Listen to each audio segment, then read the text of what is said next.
Hah? Ate.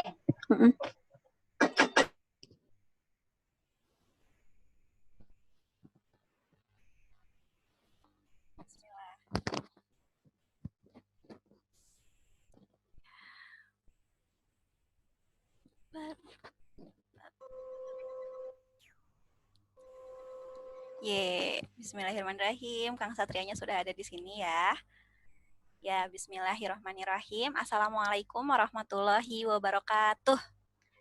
Assalamualaikum warahmatullahi wabarakatuh. Ya, alhamdulillahirobbilalamin. Alhamdulillahirobbilalamin. Segala puji bagi Allah Subhanahu wa taala yang telah memberikan kita kesempatan luar biasa, memperkenankan kita masuk ke bulan yang mulia ini, bulan Ramadan. Alhamdulillah kita sudah masuk hari ke-7 ya teman-teman ya, dengan keadaan yang istimewa dan luar biasa. Selamat datang untuk teman-teman yang sudah bergabung di Ahlan Ramadan. Selamat datang juga untuk teman-teman yang baru bergabung dan baru berkenalan dengan Ahlan Ramadan. Boleh di-follow IG-nya @ahlanramadan.id. Dan barakallah untuk teman-teman yang sudah bergabung sejak hari pertama di Ahlan Ramadan. Nah, sebelumnya saya mau menginformasikan terlebih dahulu bahwa Ahlan Ramadan ini sedang melakukan penggalangan donasi untuk memproduksi ventilator Indonesia atau VENI, karya anak bangsa yang diinisiasi oleh Dr. Syarif Hidayat demi menyelamatkan jutaan nyawa pasien COVID-19. Dan untuk teman-teman yang ingin donasi bisa melalui rekening Rumah Amal Salman. Ini ya, saya tampilkan dulu. Share screen.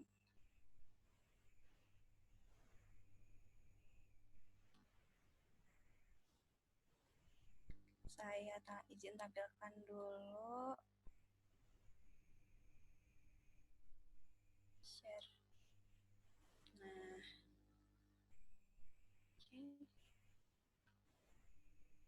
Nah, untuk teman-teman yang mau berdonasi, silahkan melalui rekening Rumah Amal Salman, Bank Syariah Mandiri. Ini nomor rekeningnya. Kemudian jangan lupa mencantumkan kode uniknya 020 di setiap transaksinya. Atau bisa langsung scan barcode-nya di sini. Ini ya, scan barcode-nya di sini juga bisa.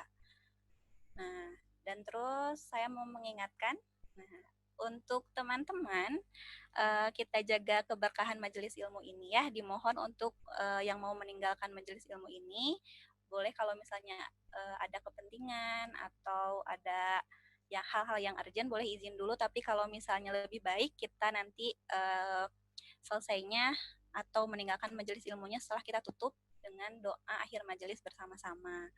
Nah, alhamdulillah juga nih Kang Satria sudah hadir. Assalamualaikum Kang Satria. Ya, waalaikumsalam. Ya, baik. Sebelum kita menyimak materi sharing dengan Kang Satria, saya mau izin memperkenalkan dulu ya beberapa informasi Kang Satria nih. Ya, nama lengkapnya adalah Kang Satria Rusdi Putra, STMeng, tempat tanggal lahirnya di Cirebon, 15 Januari 1994.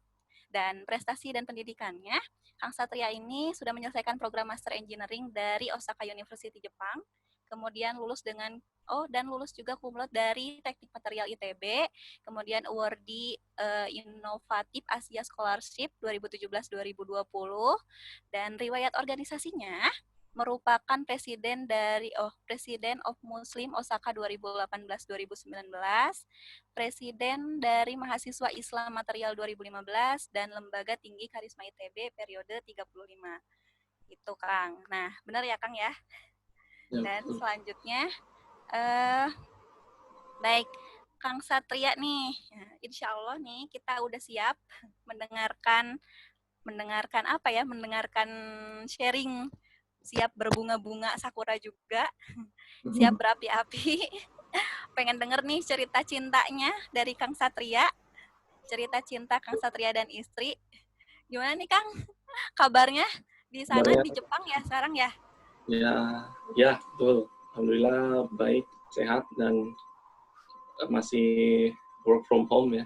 Karena kondisi di Jepang juga masih belum membaik gitu ya, sama kayak di Indonesia mungkin. jadi masih dibatasi untuk keluar rumah. Masih ya, ya sama berarti ya. Tapi produktif ya Kang ya, WFH juga. Ya, insya Allah. Insya Allah ya. Sehat Kang istri Kang? Alhamdulillah sehat. Alhamdulillah sehat. Ya, kita udah nggak sabar sih sebenarnya, saya dan teman-teman di sini yang mau belajar juga. Di sini juga banyak para hadijah nih dan para pencari hadijah juga nih Kang. Kita dengar cerita cintanya Kang Satria dan istri, cerita cinta yang turun dari langit ke bumi kemudian menggentarkan arsinya. Nah, silakan nih, kita nanti akan bedah apa nih dari Kang Satrianya yang sampai bisa menemukan Khadijah di negeri Sakura dan bagaimana langkah-langkahnya. Langsung aja ya Kang ya. Bismillah. Silakan Kang Satria. Oke, bismillahirrahmanirrahim. Assalamualaikum warahmatullahi wabarakatuh. Alhamdulillah, nahmaduhu wa nasta'inuhu wa nastaghfiruh wa na'udzu billahi min syururi anfusina wa min sayyiati a'malina may yahdihillahu fala mudilla lahu wa may yudlil fala hadiya lahu. Asyhadu an la ilaha illallah wa asyhadu anna Muhammadan abduhu wa rasuluh. Rabbi shrah li sadri wa yassir li amri wahlul 'uqdatam min lisani yafqahu qawli. Amma ba'd. Syukur alhamdulillah, begitu berbahagianya saya pada sore hari ini diberikan kesempatan untuk sedikit bercerita ya, sedikit sharing-sharing dengan sahabat-sahabat yang luar biasa sekalian. Dan di sini saya belum tentu lebih baik dari sahabat-sahabat sekalian, belum tentu lebih soleh, juga belum tentu lebih banyak ilmunya. Tapi mari kita bersama-sama belajar. Mungkin ada sedikit ibroh gitu ya, atau pembelajaran yang mungkin kita bisa dapatkan bersama-sama. Sebelum saya bercerita gitu ya tentang tadi gitu ya, tentang materi bapernya, saya ingin menyampaikan dulu tentang teori dasarnya gitu ya, yaitu tentang pernikahan, kemudian tentang bagaimana sih akhlak Rasulullah itu terhadap istri-istrinya gitu ya. Pertama, ketika kita bicara tentang pernikahan, maka di dalam Al-Quran, istilah pernikahan itu disebutkan dengan kata-kata misakon golizo. Dan kata-kata ini cuma disebutkan 3 kali di dalam Al-Quran. Yaitu yang pertama ketika Allah Subhanahu wa Ta'ala mengambil perjanjian kepada para Rasul Ulul Azmi untuk meneguhkan keimanan dan juga janji mereka. Yang kedua adalah ketika Allah SWT mengangkat Bukit Tursina di atas kepala Bani Israel, kemudian mengambil perjanjian di antara mereka. Dan yang ketiga adalah bahwa misakon golizo atau perjanjian yang berat ini disebutkan di dalam Al-Quran untuk menggambarkan istilah pernikahan. Maka di dalam Islam bahwa pernikahan itu merupakan suatu yang berat gitu ya. Secara istilah seperti itu digambarkan atau disetarakan dengan 2 hal tadi. Namun seberat-beratnya pernikahan itu adalah suatu hal yang lebih baik dilangsungkan atau dianjurkan bagi seorang muslim untuk menikah gitu. Dan selanjutnya saya coba jelaskan tentang bagaimana definisi kriteria pasangan menurut Islam gitu ya. Karena Islam ini agama yang rahmatan lil alamin, di semuanya, di segala seluk-beluk kehidupan kita itu sudah diatur gitu ya di dalam Islam. Suatu ketika ada sahabat Rasulullah bernama Uqail radhiyallahu an, beliau menikah dan kemudian orang-orang di sekitarnya mendoakan. Para hadirin yang datang mendoakan semoga engkau bahagia dan juga banyak anak. Kemudian Uqail radhiyallahu an berkata kepada para hadirin yang datang bahwa janganlah kalian mendoakan dengan doa yang demikian. Karena sesungguhnya Rasulullah SAW telah mengajarkan kepada kita doa yang jauh lebih baik dari itu. Yaitu apa doanya? Barakallahu laka wa baraka alaika wa jama'a bainakuma fi khair. Semoga Allah memberkahimu, memberkahi atasmu, dan mengumpulkan kalian berdua dalam kebaikan. Maka inti dari pernikahan Iya.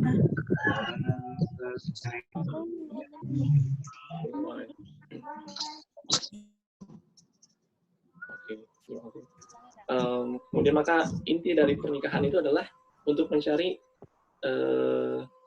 keberkahan gitu ya, bukan untuk mencari kebahagiaan.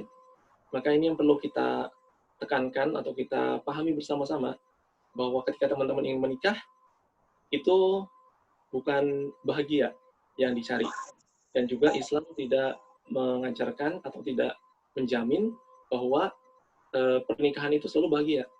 Tetapi tujuan dari pernikahan adalah untuk menggapai keberkahan. Keberkahan seperti apa? Ketika kita mendapatkan rizki, itu pun berkah. Ketika kita mendapatkan musibah, itu pun berkah. Ketika kita berada dalam kelapangan, itu pun berkah. Dan ketika kita berada dalam kesempitan, itu pun berkah. Maka apapun yang terjadi dalam seluk-beluk pernikahan kita gitu ya nantinya adalah semuanya keberkahan. Karena jika kita mendapatkan kebaikan, itu membuat kita bersyukur, dan kadangkala di dalam pernikahan pun Allah memberikan kita musibah, memberikan kita cobaan untuk membuat kita bersabar gitu ya. Maka doa yang pertama tadi itu kurang tepat karena belum mencakup kehidupan di dunia dan juga kehidupan di akhirat. Kemudian bagaimana pernikahan yang berkah itu adalah pernikahan yang banyak memberi manfaat, kemudian yang membuat kita semakin mendekat kepada Allah gitu ya, dan menghasilkan keturunan-keturunan yang soleh dan solehah yang bermanfaat bagi umat Islam. Kemudian sebelum saya lanjut ke bagaimana Al-Quran itu Rasulullah menyebutkan gitu ya tentang kriteria pasangan yang ingin kita dapatkan, saya awali dengan Quran surat An-Nur ayat 26. Allah Subhanahu wa taala berfirman yang artinya bahwa wanita-wanita yang keji adalah untuk laki-laki yang keji. Laki-laki yang keji adalah untuk wanita yang keji pula. Dan wanita-wanita yang baik adalah untuk laki-laki yang baik. Dan juga sebaliknya, bahwa wanita-wanita yang baik adalah untuk laki-laki yang baik. Maka ini adalah kaidah umum yang perlu kita pahami bersama gitu ya. Jika kita ingin mendapatkan istri yang solehah, maka jadilah pribadi yang soleh terlebih dahulu. Jika kita ingin mencari seorang istri yang cerdas, pendidikannya tinggi, maka seenggaknya kita berikhtiar untuk memantaskan pendidikan kita. Jika kita ingin mendapatkan seorang istri yang akhlaknya baik, yang sabar, yang penyayang, maka kita pun belajar untuk menjadi seorang yang sabar, menjadi seorang yang penyayang. Kunci dasarnya gitu ya, basicnya mendapatkan jodoh itu seperti itu gitu ya. Bahwa Allah akan memasang-masangkan orang yang sama gitu ya. Orang yang sama. Itu adalah kaidah umumnya. Dan di dalam kaidah umum itu ada kaidah-kaidah khusus gitu ya. Ada pengecualian. Contohnya siapa? Contohnya adalah Nabi Lut, kemudian adalah Nabi Nuh, ya. Nabi Lut dan Nabi Nuh adalah orang-orang yang mulia gitu ya, laki-laki yang mulia, tapi beliau diberikan cobaan dengan istri yang durhaka. Kemudian bagaimana dengan Asyiyah gitu ya? Asyiyah menjadi salah satu dari 4 wanita terbaik se-alam raya gitu ya. Siapa suaminya gitu ya? Apakah suaminya itu orang yang soleh? Bukan gitu ya, bahkan suaminya adalah seorang yang paling zolim sedunia, bahkan mungkin sepanjang masa gitu ya. Fir'aun adalah suaminya dari Asyiyah gitu ya. Maka itu adalah kaidah-kaidah khusus. Begitupun dalam kehidupan realitas kita gitu ya. Apabila teman-teman mendapati pasangan hidup yang tidak ideal, saya sudah sabar, saya sudah menjadi orang yang soleh, saya sudah berusaha untuk menuntut ilmu, membangun keluarga seperti apa, tapi pasangan hidup kita tidak matching gitu ya. Maka itu pun kemungkinan terjadi, dan bagaimana di situ Allah memberikan pelajaran untuk teman-teman, untuk belajar sabar, untuk belajar mengendalikan diri dan sebagainya. Dan kemudian dari Al-Bukhari meriwayatkan dari Abu Hurairah radhiyallahu an bahwa wanita itu dinikahi karena 4 perkara gitu ya. Yang pertama karena hartanya, karena keturunannya, karena kecantikannya, dan karena agamanya. Maka pilihlah wanita tersebut karena agamanya. Niscaya engkau beruntung. Gitu. Maka ini untuk para lelaki jomblo fisabilillah gitu ya, yang sedang mencari pasangan hidup. Maka kriteria dasarnya, kata Rasulullah, pilih karena agamanya gitu ya. Karena jika kita mencari karena keturunan, apa bedanya kita dengan orang-orang Quraisy gitu ya? Mereka memandang calon istri itu adalah dengan melihat kedudukannya. Kalau kita memandang atau mencari wanita karena hartanya, maka apa bedanya kita dengan orang-orang Nasrani? Mereka mencari wanita itu karena kekayaannya. Maka Islam mengajarkan suatu hal yang fundamental adalah carilah wanita yang solehah, yang itu bisa membuat kita semakin dekat kepada Allah gitu. Kemudian kriteria selanjutnya juga yang dijelaskan oleh para ulama selain 4 hal tadi gitu ya, adalah sekufu gitu ya. Sekufu ini berasal dari bahasa Arab yang yaitu adalah kafa'ah, al-kafa'ah, yang berarti misal, padanan atau tandingan. Istilah sekufu artinya sepadan, sesuai atau semisal. Intinya adalah carilah pasangan hidup kita yang setara dengan kita idealnya. Dan ini adalah kriteria sekunder ya. Kalau tadi adalah kriteria primer, kriteria yang harus gitu ya, faktor agama. Yang kedua adalah kriteria sekunder, atau ini bisa dinegosiasi, bukan sesuatu yang wajib. Tapi Islam menganjurkan untuk bagaimana mencari kalau bisa gitu ya, yang sama dari segi apa? Dari segi budayanya, dari segi pendidikannya, dari segi ekonomi keluarganya, dari segi bahasa dan aspek sosial budaya yang lain. Diupayakan untuk setara dengan kita gitu ya, pasangan kita. Tetapi jika hal tersebut bisa dikompromikan gitu ya, tidak masalah, dan itu dan tidak mengapa gitu ya. Hal ini bisa dinegasikan. Misalkan teman-teman menikah gitu ya dengan orang Jepang, misalkan dari segi bahasa nggak masalah, dia bisa bahasa Indonesia atau kitanya bisa bahasa Jepang. Kemudian dari segi budayanya itu ada perbedaan, nggak masalah dari segi keluarga kita dan keluarga dia, maka yang nggak ada masalah gitu ya, nikah dengan orang Jepang selama itu seakidah gitu ya, kita mualafin dulu orang Jepangnya. Kemudian dari segi pendidikan gitu, misalkan laki-lakinya turunan lulusan SD gitu misalnya, sedangkan perempuannya lulusan dari S3 dari Harvard University misalkan. Kalau misalkan selama bisa nyambung komunikasinya gitu ya, maka nggak masalah gitu ya. Tapi kalau misalkan karena perbedaan tingkat pendidikan yang terlalu jauh sehingga ngobrol jadi nggak nyambung gitu ya, maka itu pun menjadi hal yang perlu dipertimbangkan. Dan kemudian nasihat selanjutnya adalah, dan ini untuk para wanita gitu ya, untuk para perempuan, bahwa janganlah memilih lelaki karena gajinya gitu. Jangan memilih lelaki karena pendapatannya. Jangan melihat karena hartanya, namun lihatlah dari potensi rezekinya gitu. Apa bedanya Kang gitu ya, gaji sama potensi rezeki gitu.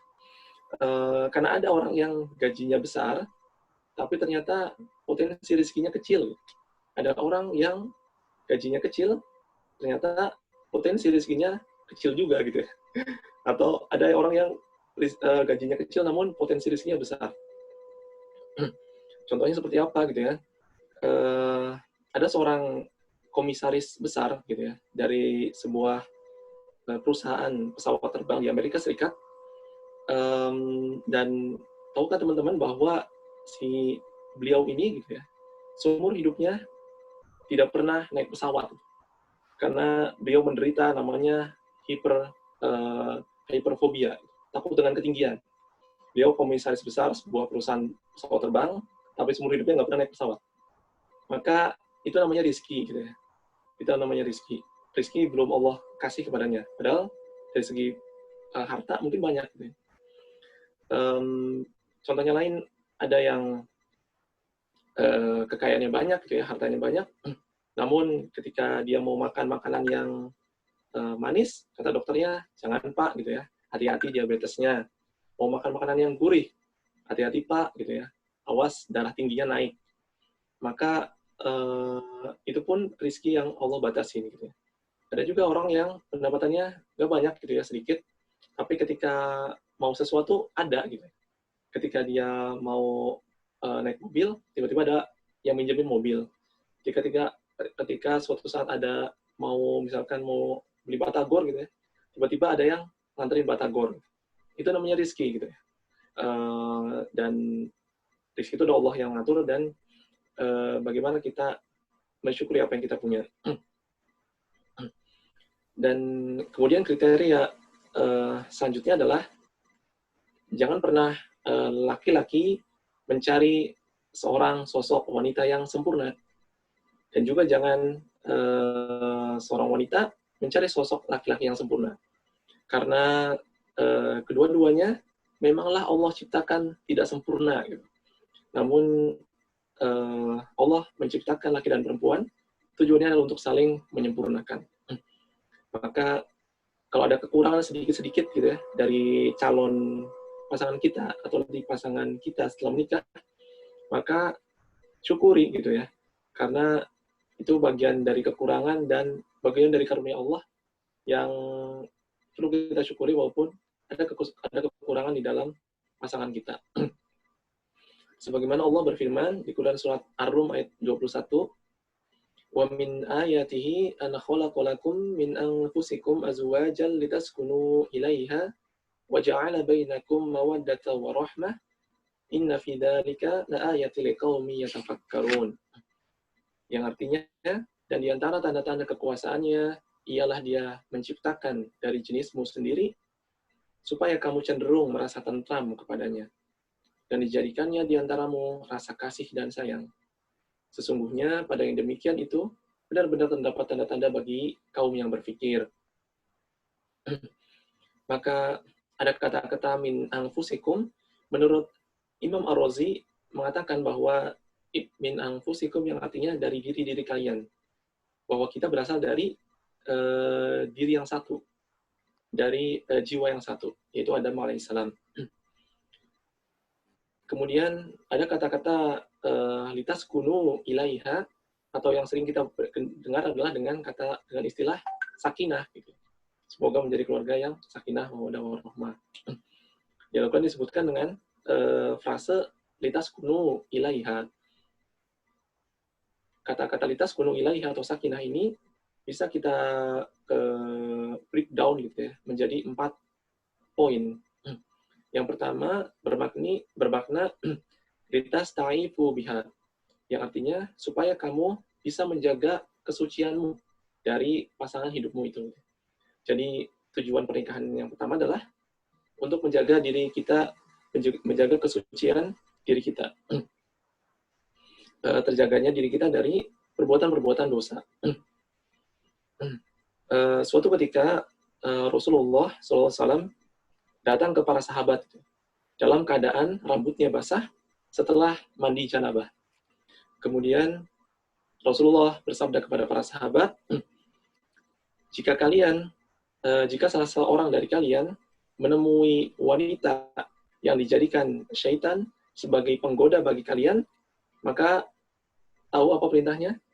Maka pulanglah ke rumah kalian, temui istri-istri kalian, dan sesungguhnya di dalam istri-istri kalian itu ada segala sesuatu hal yang ada pada wanita tersebut, namun lebih baik dan lebih suci, gitu ya.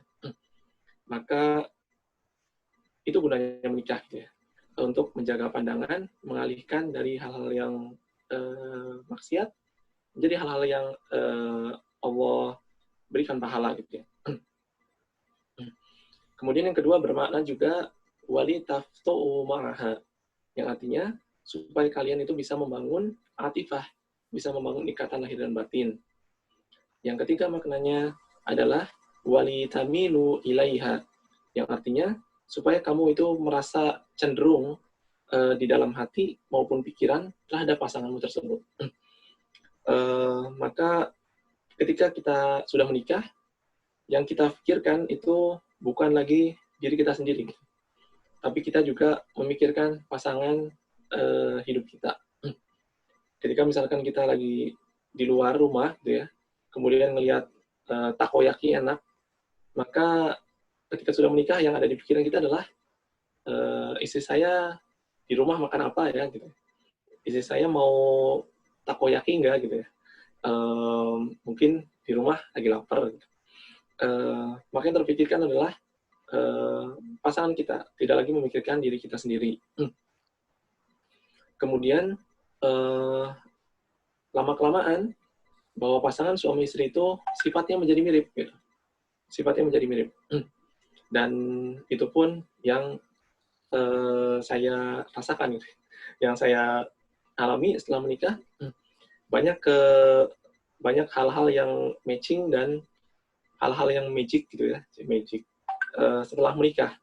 Contohnya apa? Bahwa kita itu bisa saling mengerti, bisa saling memahami tanpa bicara dan tanpa berkata. Contohnya seperti apa gitu ya? Contohnya suatu saat saya pernah belanja gitu ya di supermarket, kemudian saya nggak bawa HP atau saya lagi nggak lihat HP, saya message gitu ya, Mas tolong beliin ayam gitu. Kemudian saya udah sampai rumah dan kemudian saya belikan ayamnya gitu ya. Maksudnya saya bilang saya nggak baca message kamu gitu ya, saya nggak baca pesannya. Terusnya, kok tahu gitu ya? Kan kita sehati gitu ya. Ya itu akan terjadi dalam kehidupan teman-teman gitu ya. Dan itu nggak sekali terjadi gitu ya. Sering dalam sehari itu bisa berkali-kali. Kadang-kadang saya belum ngomong apa, istri saya udah tahu gitu. Atau kebalikannya. Maka itu adalah yang ketiga gitu ya. Wali tamilu ilaiha. Bahwa kita akan sepikiran, akan seperasaan, akan sehati dengan pasangan hidup kita. Kemudian yang keempat adalah wali tatma'innu biha. Yang artinya supaya kamu bisa merasa tentram, baik ketika bersama maupun ketika berpisah. Dan tadi adalah penjelasan tentang sakinah. Kemudian lalu selanjutnya di dalam ayat tadi disebutkan gitu ya kata mawaddah dengan frase kata waja'ala bainakum mawaddah. Artinya cinta yang menyala, cinta yang menggebu-gebu, yang membara di dalam hati. Dan bahasa Al-Quran itu sangat luar biasa gitu ya. Kata-kata mawaddah ini di Al-Quran dijelaskan dengan kata-kata ja'ala gitu. Wa ja'ala bainakum mawaddah. Apa artinya ja'ala gitu ya? Artinya bahwa proses mawaddah ini menggambarkan butuh sebuah proses. Artinya butuh sebuah ilmu. Untuk mencapai rasa kasih dan sayang, itu butuh ilmu gitu ya. Maka banyaknya kegagalan dalam pernikahan, banyaknya perceraian, itu bukan kurangnya cinta, gitu ya. Bukan kurangnya cinta dalam berumah tangga, namun adalah kurangnya ilmu, gitu. Kurangnya ilmu dalam berumah tangga. Maka ketika teman-teman nanti memasuki tahap pernikahan, gitu ya, bukan cuma ilmu agama saja yang dipelajari, tapi juga perlu untuk belajar ilmu-ilmu psikologi. Belajar juga bagaimana cara-cara memahami pasangan suami istri gitu ya. Karena secara psikologis laki-laki dan wanita itu berbeda gitu. Contohnya seorang wanita gitu ya, perempuan, jika ada masalah, maka dia akan menyelesaikan masalahnya itu dengan bercerita, dengan curhat, dengan nangis, dengan mewek gitu ya, dengan segala macamnya untuk melegakan perasaan. Kemudian suami yang kurang ilmunya, dia akan memberikan nasihat, dia akan memberikan saran. Padahal bukan itu yang dibutuhkan wanita gitu ya. Ketika wanita lagi down, lagi perasaannya berkecamuk gitu ya, yang dibutuhkan oleh seorang wanita kepada suaminya hanyalah sebuah atau sepasang telinga yang sabar untuk mendengar gitu ya, dan juga pundak untuk menjadi sandaran. Jadi tugas suami itu ketika istrinya lagi banyak masalah, itu cukup mendengarkan, cukup menyimak dengan seksama gitu ya, mengangguk-anggukkan kepala, kemudian memasang ekspresi muka yang sedih gitu ya. Itu yang dilakukan suami gitu ya. Nggak perlu ngasih nasihat, kecuali kalau istrinya meminta gitu. Kemudian berbeda dengan lelaki. Laki-laki kalau ada masalah, dia cenderung untuk menyelesaikan masalahnya sendiri. Dia cenderung untuk berdiam diri, kemudian berkontemplasi, dan menyelesaikan masalahnya sendiri. Mayoritas seperti itu gitu. Banyak laki-laki nggak mau atau nggak suka kalau dia ada masalah kemudian diikut campuri oleh orang lain.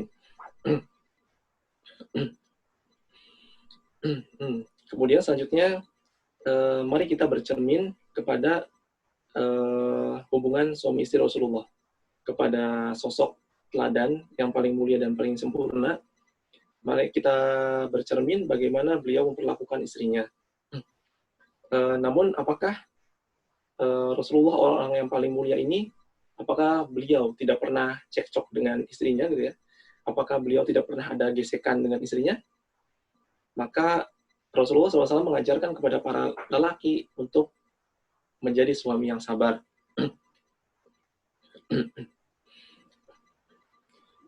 Suatu hari Aisyah radhiyallahu anha sedang marah gitu kepada Rasulullah.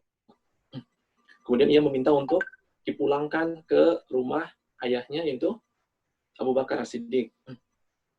Lalu sesampainya di rumah Abu Bakar bertanya, ada apa ya Rasulullah?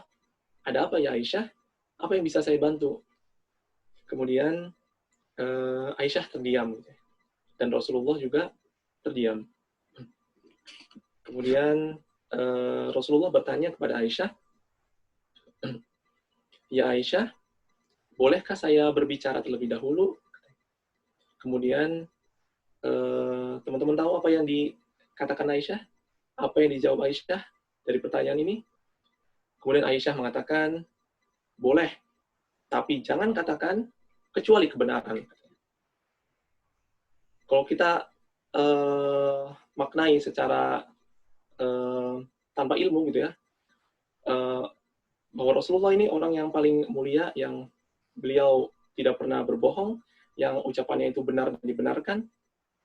Namun Aisyah, seorang istrinya, beliau mengatakan, jangan engkau mengatakan kecuali kebenaran gitu ya. Kemudian mendengar hal tersebut membuat Abu Bakar itu marah gitu ya. Marah kepada Aisyah dan mengatakan, wahai Aisyah, bagaimana kamu bisa mengatakan hal yang demikian kepada orang yang Allah saja itu percaya kepadanya gitu ya. Dia tidak pernah mengatakan kebohongan. Apakah kamu berpikir bahwa Rasulullah akan berbohong? Kemudian ketika Abu Bakar ingin memukul Aisyah, maka Rasulullah melindungi Aisyah dari belakang tubuh beliau, dan Rasulullah mengatakan, ya Abu Bakar, bukan untuk ini kami datang menemuimu, bukan agar engkau menyakiti istriku, tapi kami ingin mendapatkan nasihat darimu. Kemudian Rasulullah menoleh ke arah Aisyah dan mengatakan, ya Aisyah, lihat bagaimana aku membelamu. Kemudian mereka berdua pulang ke rumah dalam keadaan damai. Kemudian kita juga pernah mendapati gitu ya, suatu saat Aisyah cemburu kepada Rasulullah dengan salah seorang istri beliau. Kemudian sampai Aisyah ini mengatakan gitu ya, sesungguhnya engkau hanyalah mengaku-ngaku seorang nabi, katanya. Dan dalam keadaan marah, kemudian Aisyah mengatakan, sesungguhnya engkau ini hanya mengaku-ngaku seorang nabi, gitu ya. Kalau kita tidak memahami dengan ilmu, gitu ya, apa yang diucapkan Aisyah ini, mungkin kita menjudge Aisyah ini istri yang durhaka, gitu ya. Tapi tidak pernah, sekalipun di dalam hadis atau riwayat manapun, bahwa Rasulullah itu pernah menceraikan Aisyah, itu tidak pernah, gitu ya. Tidak pernah ada riwayat kita menemukan bahwa Rasulullah itu membenci Aisyah. Karena Rasulullah sangat memahami ilmu psikologi seorang wanita, gitu ya. Bahwa ketika wanita sedang marah, itu kata-kata yang diucapkan bukan berasal dari dalam hatinya, tapi itu berasal dari emosinya, karena amarahnya, gitu ya. Maka ketika Aisyah mengatakan hal tersebut, itu bukanlah sesuatu yang berasal dari hatinya, hanyalah berasal dari lisannya karena pengaruh emosinya. Maka Rasulullah paham dan Rasulullah maklumi, gitu ya, kata-katanya, dan tidak menjadikan Aisyah ini wanita yang hina, gitu ya, tetap menjadi istri Rasulullah yang mulia. Kemudian ada kisah lain, gitu ya. Saya pernah melihat sebuah acara TV di Jepang, gitu ya, acara reality show. Acara reality show di Jepang, ceritanya ada seorang istri. Beliau ini, si istri ini, dia ingin ngerjain suaminya. Dia ingin menguji kesabaran dari suaminya. Jadi sang istri ini dia membuat masakan yang sangat tidak enak, gitu. Membuat masakan yang paling tidak enak sedunia. Kemudian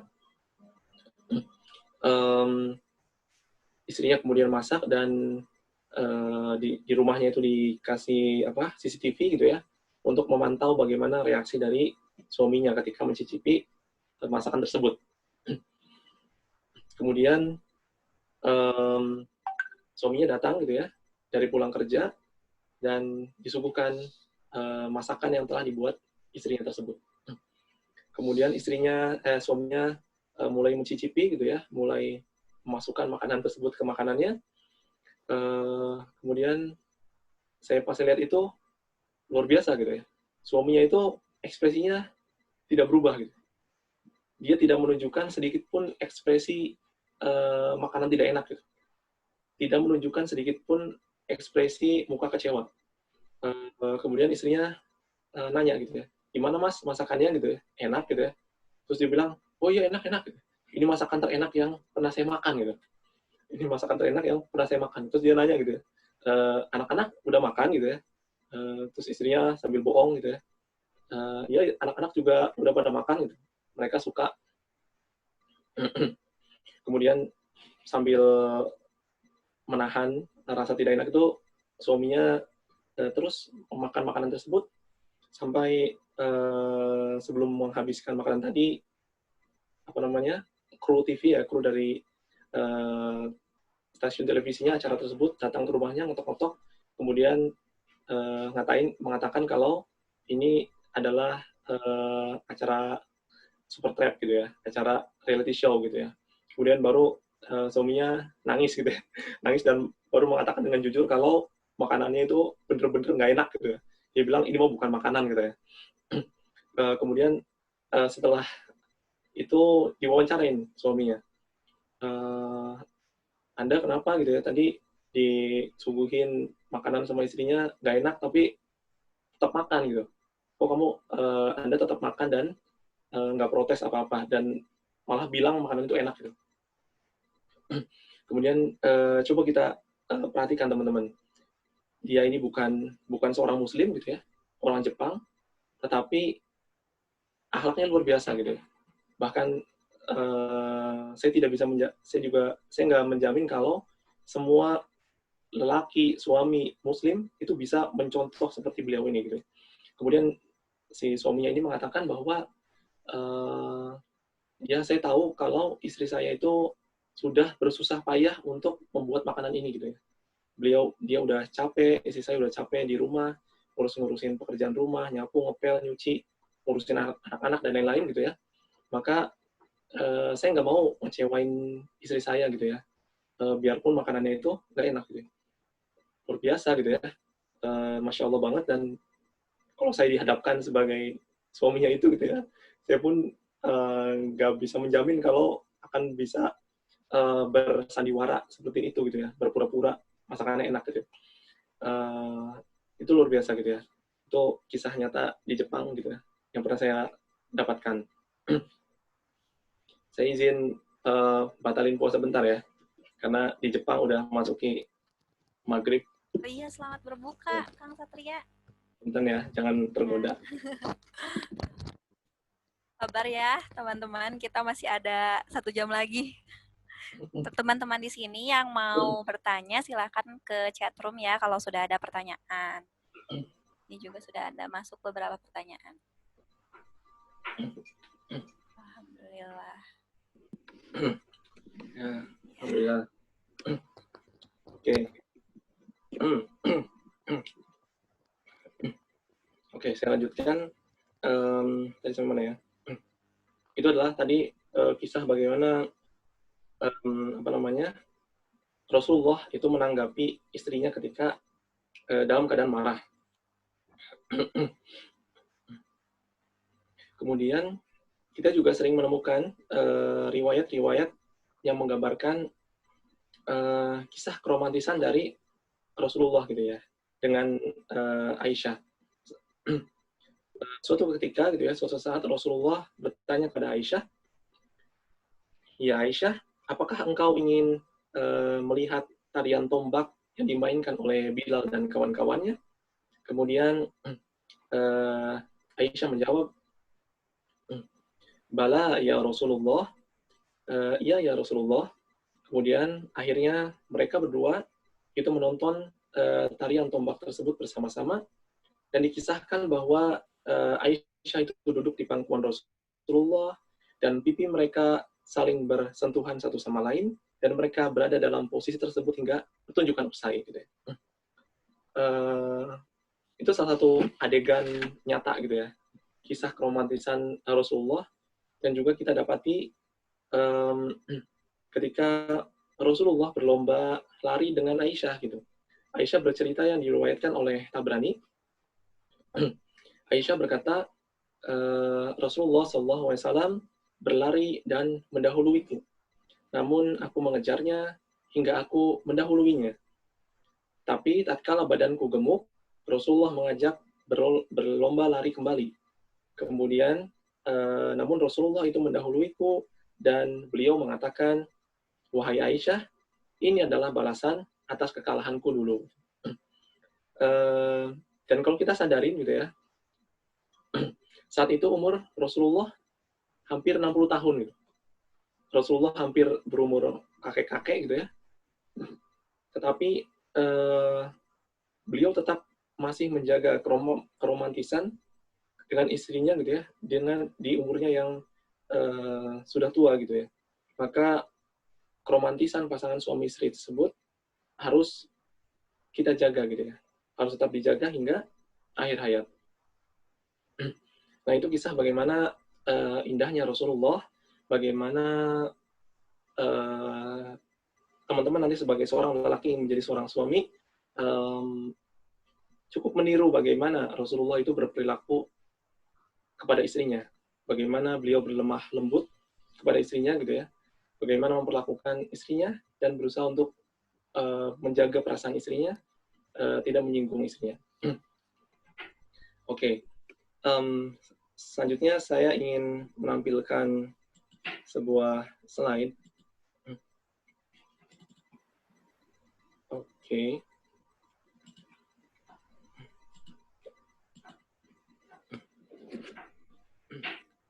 Ya, semoga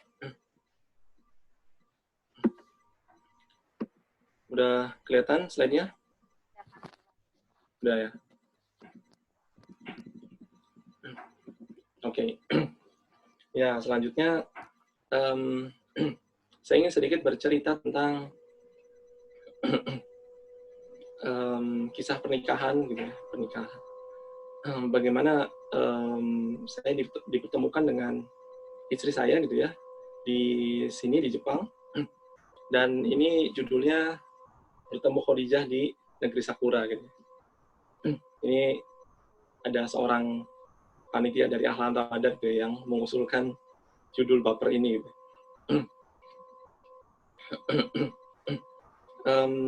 Ya sedikit bercerita gitu ya, bahwa saya ketemu dengan istri saya itu ketika di Jepang.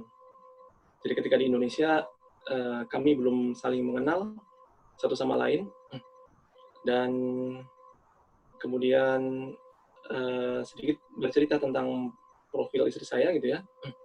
Istri saya dulu S1 jurusan matematika di ITB, kemudian dia melanjutkan S2 di kampus yang sama dengan saya sekarang, yaitu di Osaka University, kemudian melanjutkan program doktornya, PhD, di kampus yang sama juga di Osaka University gitu ya.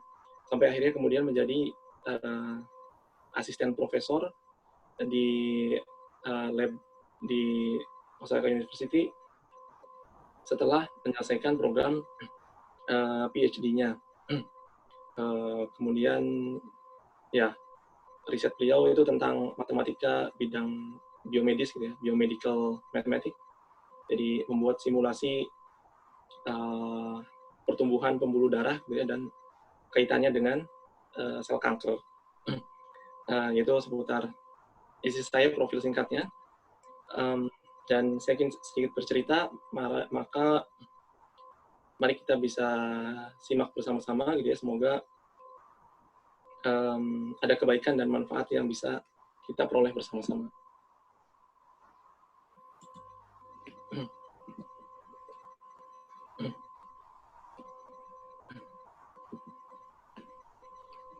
Bismillahirrahmanirrahim.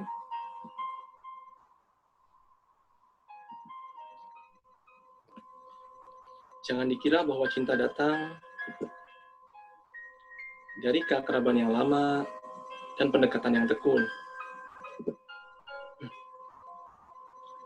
Cinta datang karena keserasian jiwa. Jika itu tak ada, maka cinta tak akan tercipta dalam hitungan tahun, bahkan milenia. Khalil Gibran. Skenario cinta darinya, Tuhan sang pemilik hati di negeri Sakura.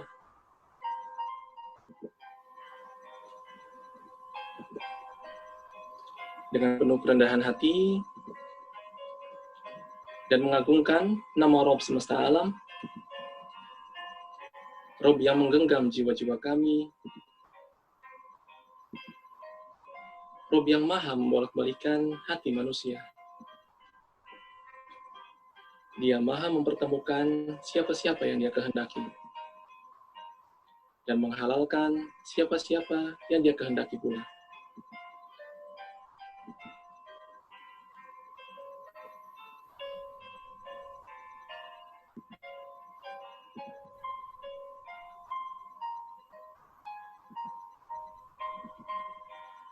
Kisah indah kami bermula di pertengahan Ramadan saat itu.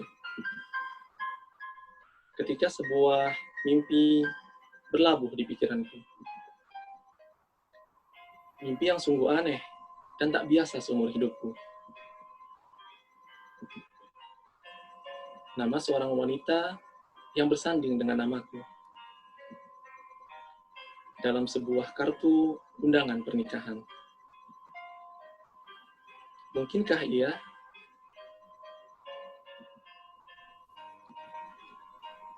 Ku terbangun dari mimpiku, namun ternyata ku masih berada di dalam mimpi. Sungguh aneh, ku bermimpi di dalam sebuah mimpi.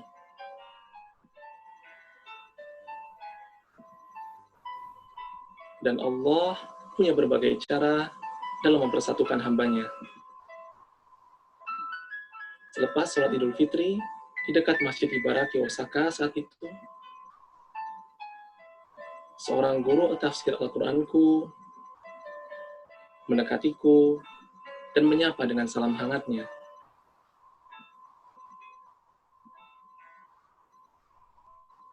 dan beliau menanyakan tentang rencanaku untuk menikah. Dan kukatakan dengan jujur bahwa saat itu aku memang sedang mencari seorang wanita yang kelak ia akan menjadi bidadari surgaku dan sosok ibu bagi anak-anakku kelak.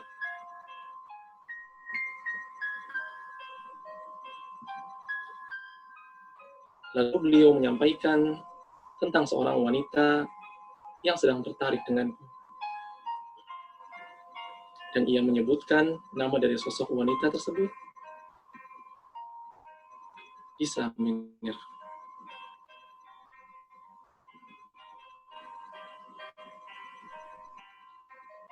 Terkejutku mendengarnya dan sedikit merinding. Nama yang sama dengan yang hadir di mimpiku saat malam Ramadan itu. Bergejolak perasaanku pada saat itu. Bagaimana semua itu bisa terkoneksi?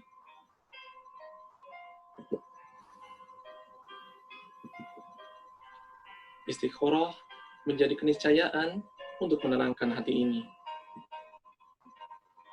Aku sadari Allah is the best planner.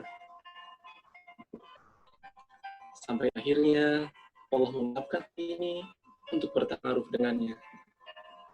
Mendekatinya dengan cara yang diridhoinya.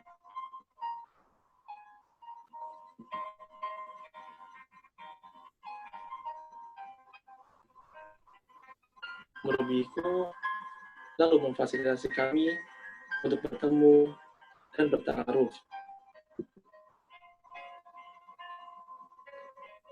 Masih kuingat saat pertemuan itu. Hanya satu kali, ku berani menatap wajahnya.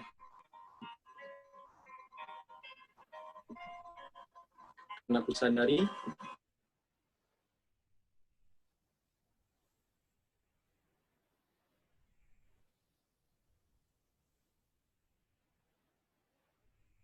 Waduh, putus ya sebentar ya.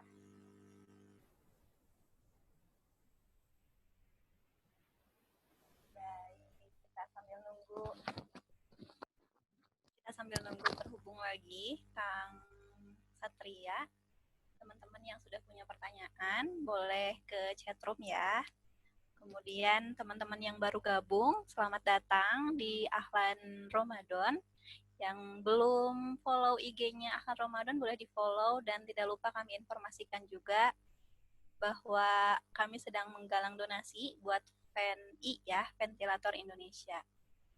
Kita udah datang lagi? Ya, terima kasih. Yeay, udah ada ya. Silahkan, Kang. sebentar. Oke.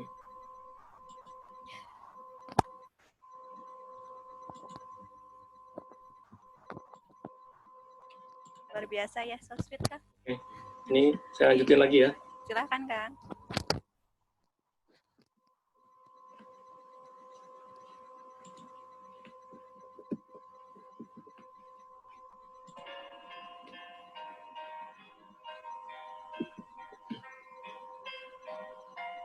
Di hari itu juga, kami langsung memutuskan untuk melanjutkan ke proses yang lebih serius.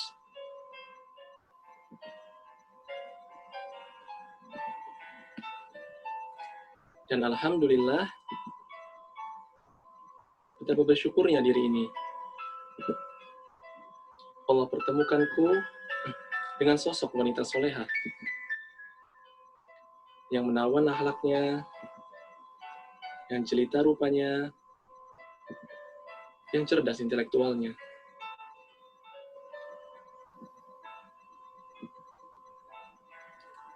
Yang tak pernah kubayangkan sebelumnya, ia akan menjadi bagian hidupku, menjadi penyempurna agamaku, penguat takwaku, dan pengingat bagiku akan kekuasaannya.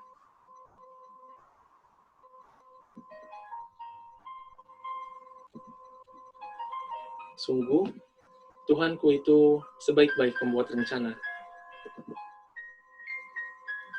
Seindah apapun rencana kita, niscaya jauh lebih indah rencana Allah untuk kita.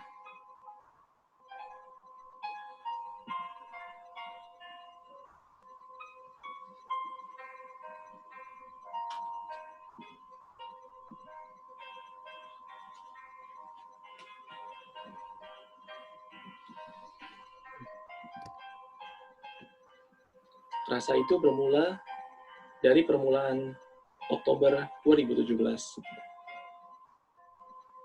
Ketika di kampus Toyonaka, Osaka University, baru saja dibuka sebuah musola untuk tempat beribadah mahasiswa muslim di sana.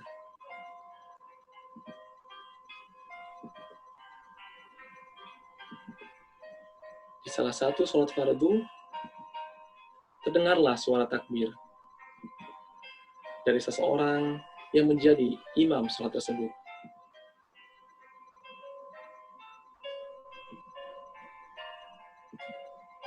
Karena penasaran, lalu aku bertanya pada seseorang, siapakah nama lelaki yang mengimami sholat tadi?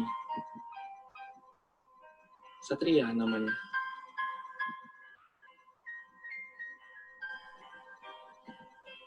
Seorang calon mahasiswa master di kampus tersebut. Yang sekarang, ia telah menjadi suamiku dan imam dalam bahtera rumah tanggaku. Mengetahui tentang sosok lelaki tersebut, diam-diam aku mengamatinya dari kejauhan. Memperhatikan bagaimana akhlaknya, bagaimana kedekatan dengan Robnya, dan segala seluk-beluk perilakunya.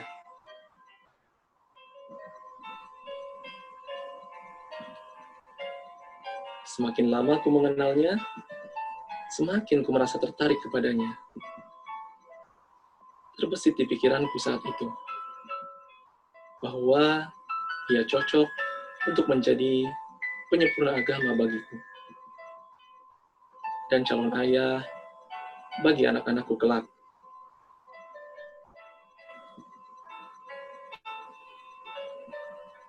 Semenjak saat itu, aku hanya dapat mengaguminya dalam diam, memendam perasaan dalam renungan, dan tak banyak berharap darinya.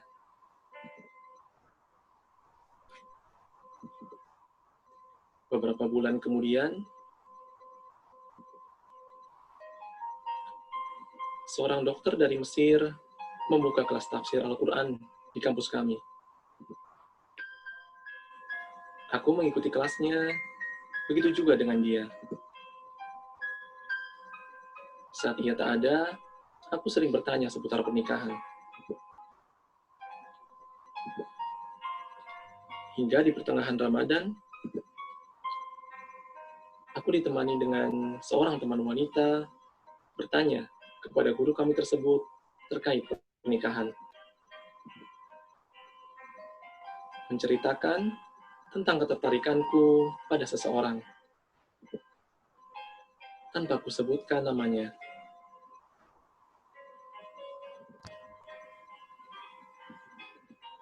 Sejak saat itu, aku selalu menyebut namanya di dalam munajat mesraku kepada Allah. Menengadah di sepertiga malam terakhir, agar Allah membimbing hatiku dan juga hatinya.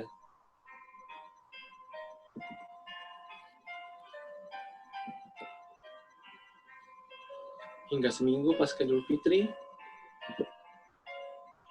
seorang murabiahku mengabarkan bahwa ada seorang ikhwan yang ingin bertaaruf denganku. Dan ketika aku bertanya siapa namanya, dia menjawab, Satria Rusdi Putri.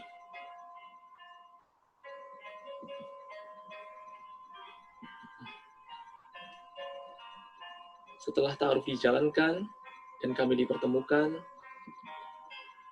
aku semakin tak mengerti. Syukur bagaimana lagi yang harus kulakukan untuk membayar semua anugerah ini. dia mempertemukanku dengan sosok lelaki yang soleh, yang santun, cerdas, juga amanah, dan juga keluarganya yang sangat baik kepadaku. Setelah ku berkenalan dengan keluarganya, maka hikmat Tuhanku yang manakah yang aku dustakan?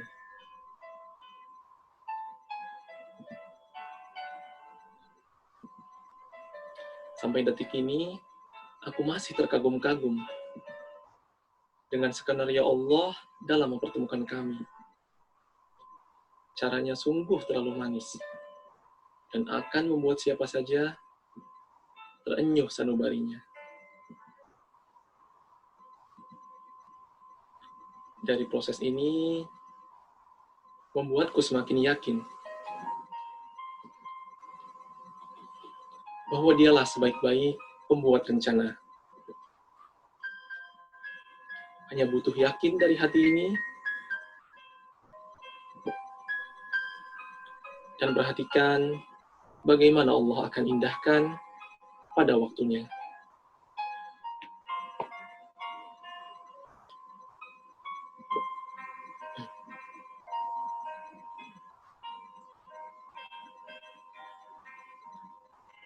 Arigatou gozaimashita. Salam cinta dari negeri Sakura.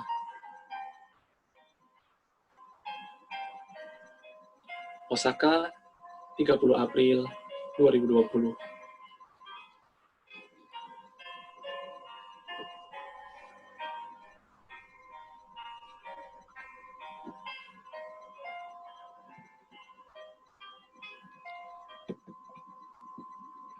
Ya, oke. Mungkin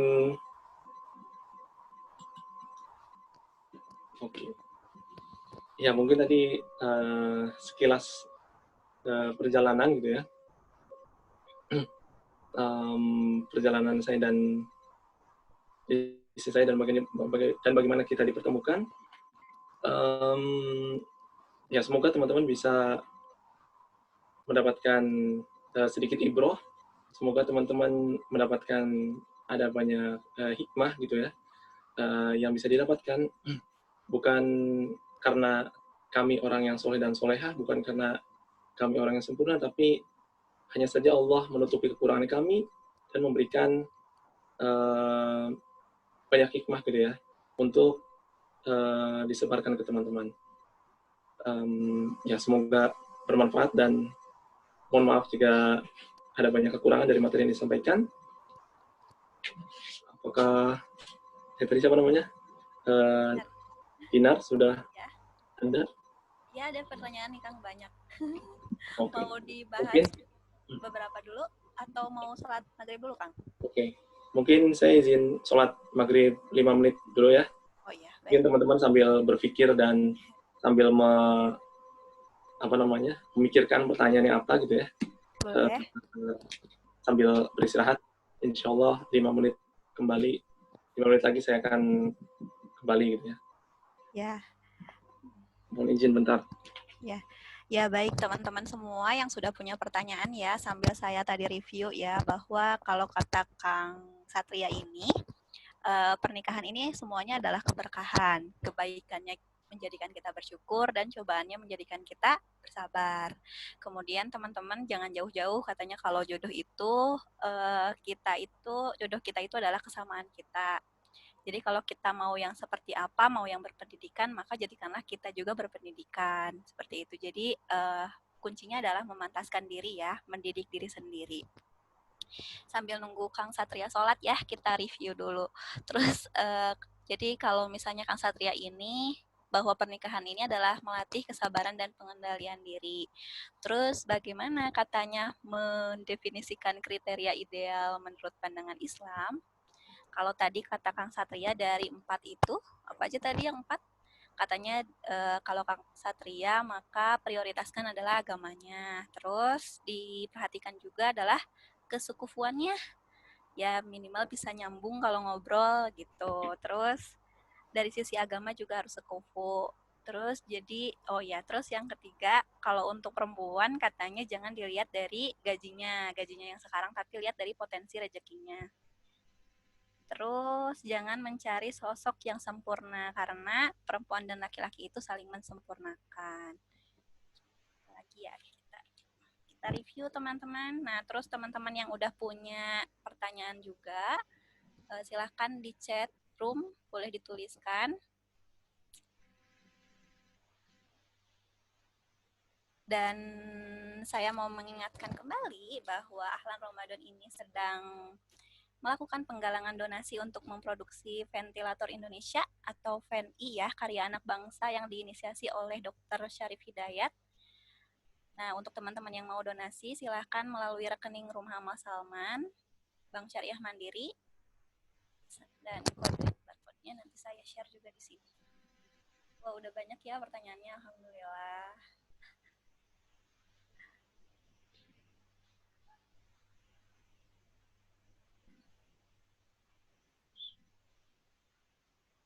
Oh iya, dan jangan lupa juga buat teman-teman yang dapat share insight dan mention atau tag ke akun IG kami ahlanramadan.id. Ya, jangan lupa di-follow juga. Yang baru kenal sama Ahlan Ramadan silahkan di-follow. Yang sudah mengikuti Ahlan Ramadan dari pertemuan pertama, barakallah ya. Alhamdulillah sekarang sudah ke-7.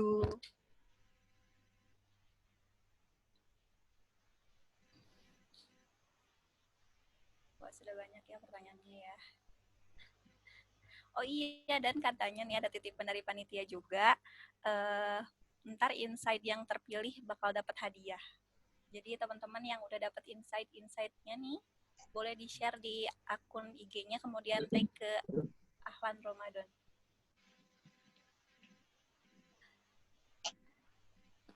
Boleh di-tag ke akun Ahlan Ramadan ya, akun IG Ahlan Ramadan. Alhamdulillah, Kang Satria sudah ada di sini.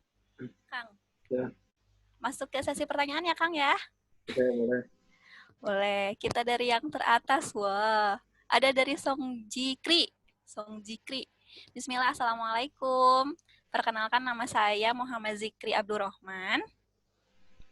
Jika dilihat dari beberapa riwayat dan kisah pernah saya dengar, Aisyah termasuk seseorang yang bucin, namun selalu tetap terlihat romantis dan juga menyejukkan bagi pendengarnya. Di kisah lain, Firaun yang kejam pun saya rasa juga adalah seseorang yang bucin, terlihat ketika suatu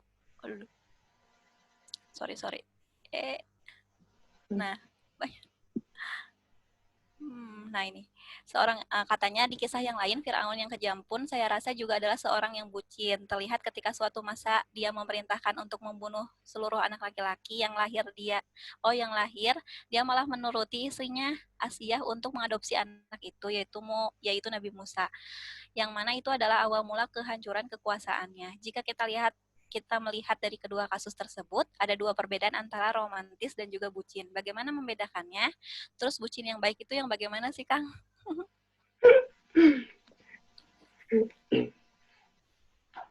Gimana nih, Kang? Oke, sangat rumit sekali dari pertanyaannya.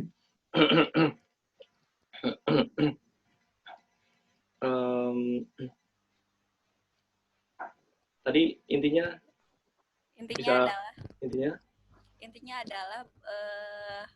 adalah bahwa ini juga ada contohnya gitu ya, kalau misalnya Aisyah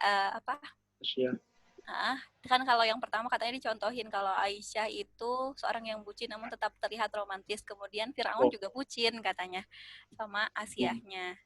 Nah, gimana sih ngebedain antara kasus nih, perbedaan antara romantis dan juga bucin, dan yang bucin yang baik itu kayak gimana gitu?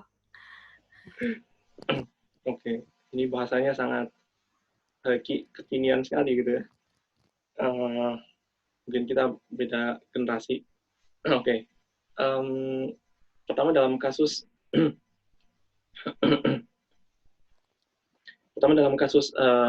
Aisyah radhiyallahu an dengan Rasulullah SAW, bahwa kecintaan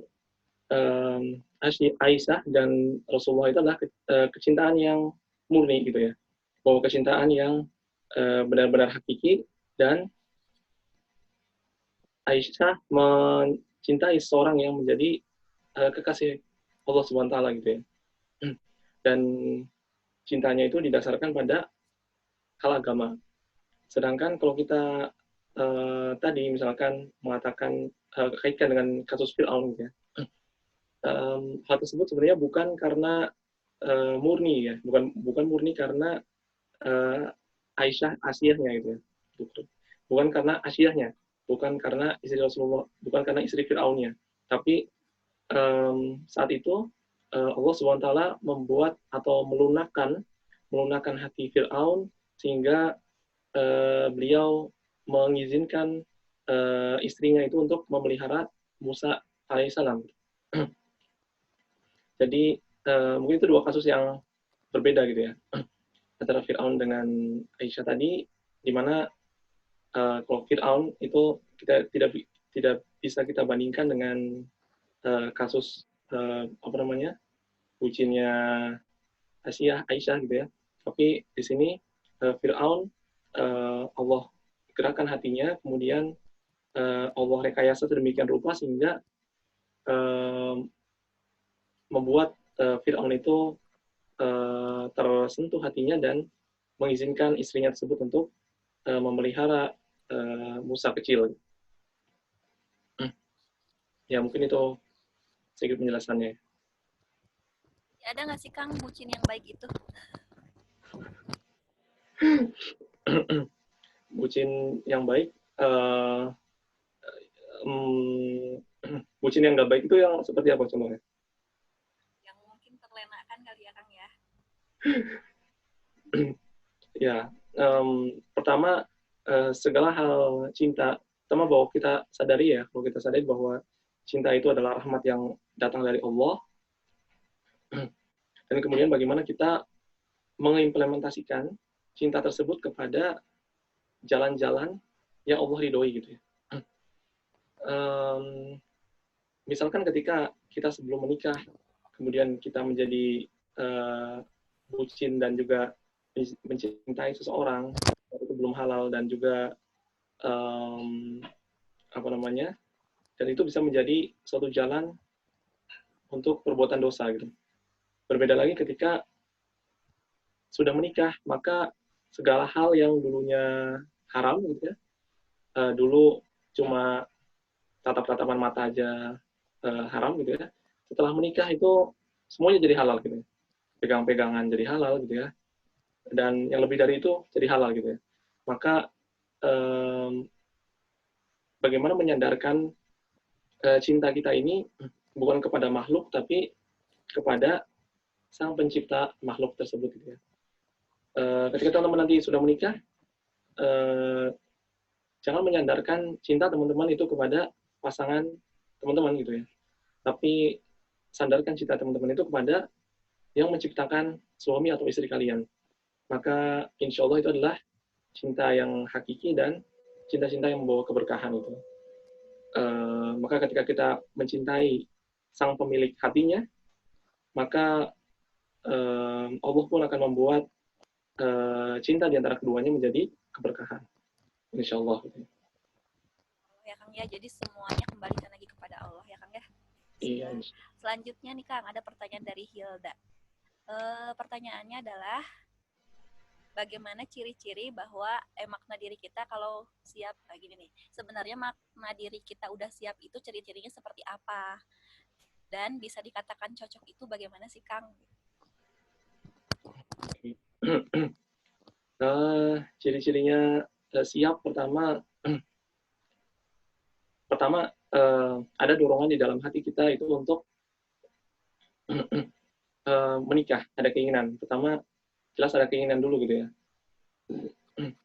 Kalau teman-teman emang nggak punya ada keinginan, maka tidak akan bisa memulai untuk bagaimana mencari pasangan untuk menikah. Ketika saya sebelum datang ke Jepang, itu memang saya sudah punya rencana gitu ya.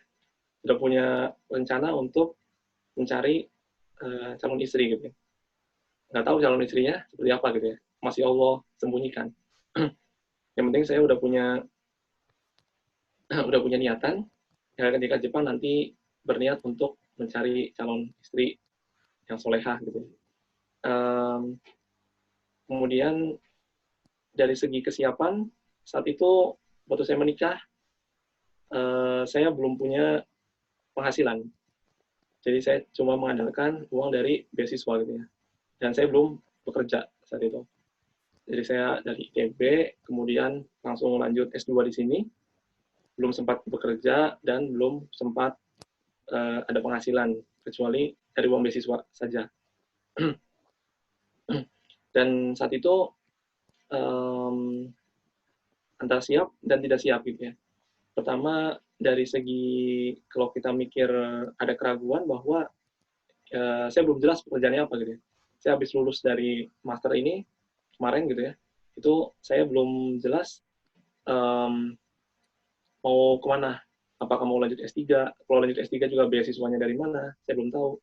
Kalau bekerja juga saya belum tahu dapat keterima kerja di mana. Apakah di Jepang atau di Indonesia atau di tempat lain. Intinya belum ada kejelasan gitu ya.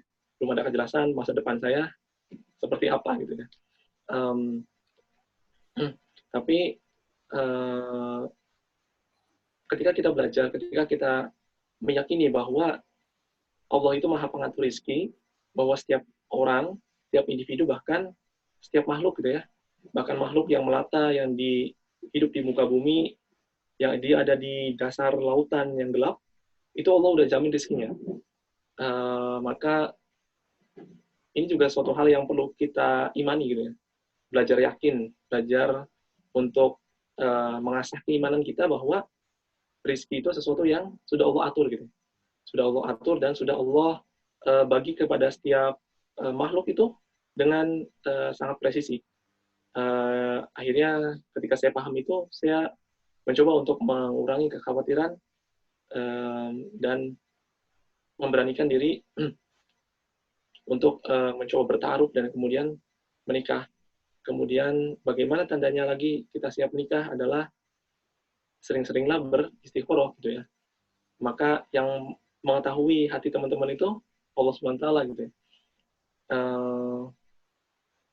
Nanti ketika teman-teman beristighfar, kemudian berdoa, bermunajat, kemudian nanti secara tidak langsung gitu ya, secara tanpa teman-teman sadarin, tiba-tiba teman-teman merasa diri teman-teman siap gitu. Tiba-tiba merasa kalau yakin bahwa saya sudah siap nikah gitu. Memang susah untuk dijelaskan atau bagaimana tanda-tanda secara fisiknya gitu ya. Tapi itu ada dalam hati gitu ya. Ada dalam hati dan tiba-tiba merasa siap dan tanpa ada keraguan untuk lanjut ke proses pernikahan. Maka kuncinya itu untuk mengetahui teman siap atau tidak siap, istiqoroh. Istiqoroh nanti Allah bimbing dan banyak cara gitu ya.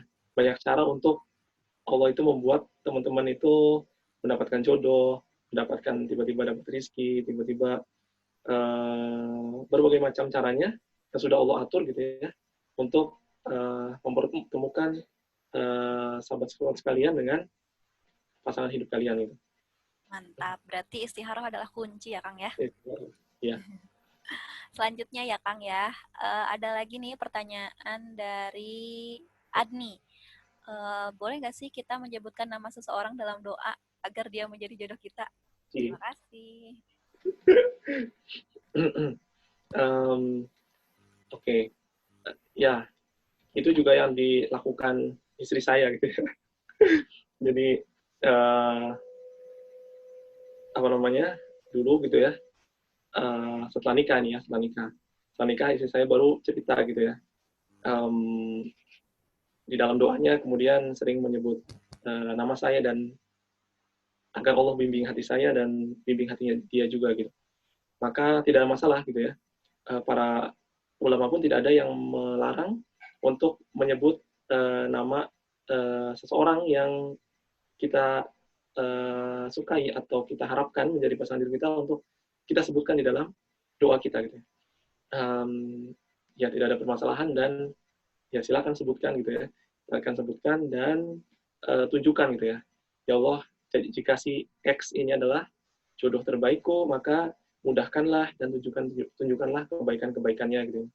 Jika si X ini bukan jodoh yang terbaik untukku, maka pilihkanlah jodoh lain yang lebih baik baik darinya gitu. Dan doanya jangan paksa gitu ya. Ya Allah, jika si X ini bukan jika dia adalah jodohku, maka mudahkanlah. Jika dia ini bukan jodohku, maka jadikanlah dia jodohku ya Allah. Itu doa yang rada maksa gitu ya. Maka ya berdoa sesuai dengan yang terbaik. Kita minta yang terbaik yang Allah berikan kepada kita. Baik, Kang Satria, ada pertanyaannya lagi nih. Apa? Bagaimana dalam potensi rezeki? Oh gini, bagaimanakah dalam potensi rezekinya dan meskipun gajinya mencukupi? Gimana nih? Dari Fadil. Oke. Bagaimanakah sih kita kayaknya pengen tahu deh Kang, gimana kita cara tahu seseorang itu punya potensi rezeki. Nah, kayak gitu. Itu kayak gimana gitu. Susah nih. Pertama, dari konsep rezeki dulu bahwa itu sesuatu yang menjadi hak Allah untuk Allah berikan kepada setiap makhluknya gitu ya. Ada setiap makhluknya. Ada yang Allah berikan kemudahan, ada yang Allah berikan kesempitan. Dan semuanya itu baik gitu. Ada yang Allah berikan kelapangan pada rezekinya, maka itu adalah baik baginya.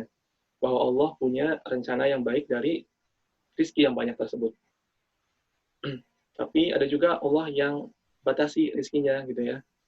Dan itu pun adalah baik baginya. Karena Allah tahu jika dia diberikan rezeki yang berlimpah, mungkin bisa jadi dia menjadi seorang hamba yang kurang bersyukur. Maka Allah sempitkan rezekinya agar dia menjadi hamba yang bersyukur dan Allah agar semakin sayang kepadanya. Maka bagaimana tahunya? Saya nggak bisa jawab bagaimana pastinya gitu ya. Belum dapat ilmu untuk menjawab seperti itu. Tapi yang penting adalah cari yang soleh atau soleha. Gitu. Ketika teman-teman mendapatkan pasangan yang soleh atau soleha, baik itu dalam keadaan susah maupun dalam keadaan yang lapang, maka teman-teman menjadi orang-orang yang berbahagia dan bersyukur dan juga bersabar gitu ya. Intinya potensi rezeki kita nggak bisa tahu bagaimana potensi rezeki seseorang besar atau kecil, tapi carilah yang soleha. Nanti apapun potensi rezekinya, misalkan nanti teman-teman wanita yang nanti dapat suami yang potensi rezekinya kecil, selama dia adalah lelaki yang soleh, maka itu baik baginya dan insya Allah akan bisa menjadi jalan untuk mendekat kepada Allah dan bersama-sama menuju ke surganya gitu. Baik, berarti yang manteng terus sama Allah ya Kang ya. Iya. Rezekinya kan dari Allah gitu kan. Betul. Selanjutnya nih Kang, ada lagi kita kan sudah mengenal bagaimana kekurangan diri dan saya selama ini sedang berusaha memperbaiki diri. Saya rasa masih belum ada perubahan ke arah yang lebih baik, tapi saya tetap ikhtiar di sisi lain juga. Di sisi lain, tawaran untuk menikah selalu hadir dalam beberapa tahun terakhir. Nah, tapi saya menolak beberapa lamaran kendati saya merasa belum siap. Pertanyaan saya, apakah saya berdosa, Ustadz? Memilih jalan ingin memperbaiki diri dulu, dan apakah salah jika saya menunda untuk menikah karena khawatir tidak bisa membahagiakan pasangan saya nanti? Gimana tuh Kang? Tawarannya tuh udah banyak katanya gitu.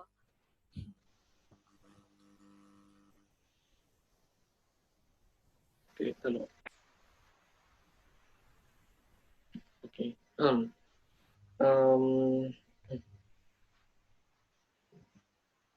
Kita coba lihat dari sabda Rasulullah SAW.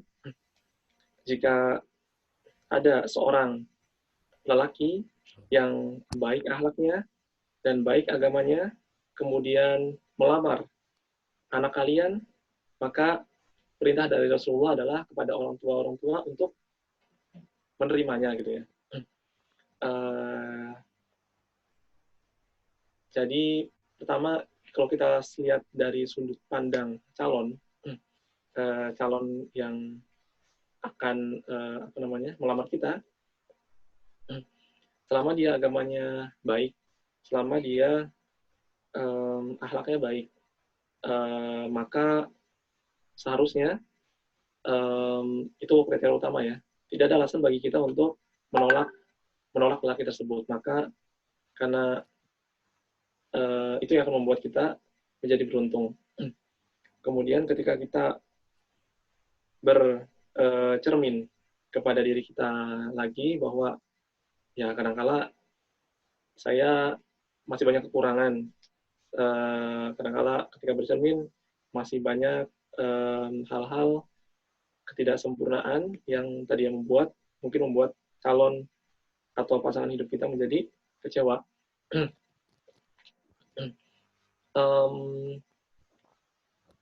Seperti yang tadi sudah dijelaskan bahwa lelaki dan perempuan, suami dan istri, itu tujuannya adalah untuk saling menyempurnakan gitu ya. Jika teman-teman menunggu sampai sempurna untuk menikah, maka teman-teman nggak bakal nikah seumur hidup gitu ya. Maka jangan menunggu diri kita sempurna, dan juga jangan menunggu pasangan atau calon pasangan hidup kita itu sempurna. Ketika teman-teman sudah merasa cukup gitu ya, ada batasan cukup dari segi ilmu agama cukup gitu ya, maka ketika ada tawaran, baiknya atau saran terbaiknya adalah jangan ditolak gitu ya. Jangan ditolak, maka diterima selagi yang melamar tersebut adalah orang-orang yang baik, yang akhlaknya baik, yang agamanya baik gitu ya. Dan ya, saran terbaiknya adalah terima dan jangan ditolak gitu ya. Begitupun nanti ketika teman-teman ta'aruf dan sebagainya, teman-teman kan mengungkapkan kekurangan teman-teman apa gitu ya. Saya ketika ta'aruf dulu gitu ya sama istri saya menceritakan kekurangan saya gitu ya. Kalau saya ini masih sekolah, cuma ngandelin beasiswa, terus kerjaan saya nggak jelas gitu ya, habis lulus ini mau ngapain, belum tahu mau kemana, terusnya ya itu kekurangan saya. Kemudian saya tanyain ke istri saya, gimana kamu bisa menerima nggak dengan keadaan saya seperti ini gitu, dengan keadaan yang tidak jelas gitu ya, yang tidak jelas dari segi kerjaan itu mau seperti apa ke depannya, masih belum tahu. Tapi kemudian istri saya dengan bijaknya mengatakan, itu bukan masalah bagi saya gitu. Yang penting Mas bisa membimbing saya gitu ya. Intinya seperti itu. Jadi teman-teman juga ta'aruf dan saling kasih tahu gitu ya, satu sama lain. Selagi teman-teman tadi mengungkapkan, ya saya kekurangannya ini, kemudian pasangan hidup kalian menerima, ya nggak masalah. Lanjutkan untuk menikah gitu ya. Karena sudah deal untuk menerima kekurangan dalam diri kita. Jadi ada proses terbuka dan komunikasi terbuka ya saat ta'aruf, dan itu sejelas-jelasnya gitu ya Kang ya. Sehingga saling siap menerima gitu. Selanjutnya ada lagi nih Kang, dari Haswita, bahwa gimana sih Kang caranya menjaga hati ketika sedang berproses ta'aruf? Bisa fokus dan menjaga hati saat berproses ta'aruf. Kadang kayaknya banyak godaan ya pas lagi proses.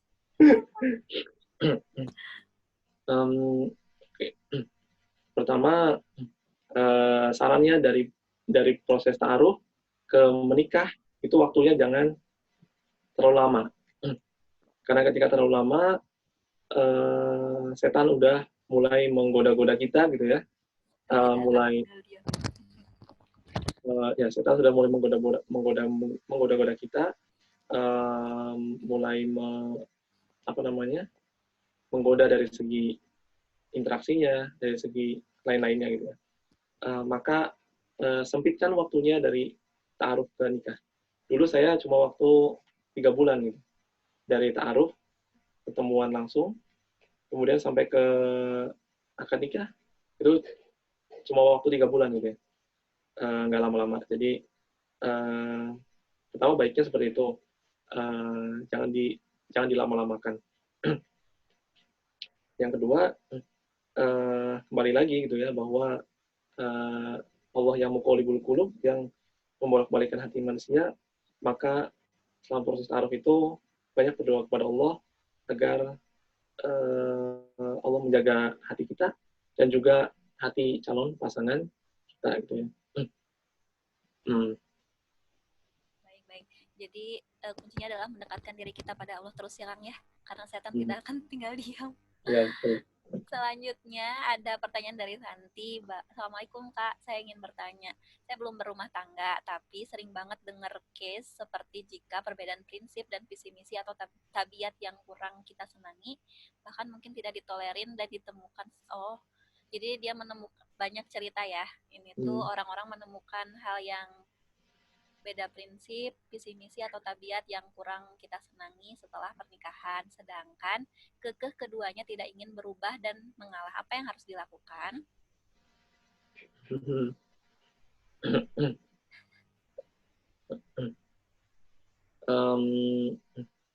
Pertama, teman-teman misalkan dihadapkan ya tadi dengan kondisi mendapatkan pasangan suami atau istri gitu ya yang kurang sesuai gitu ya, tapi semoga tidak,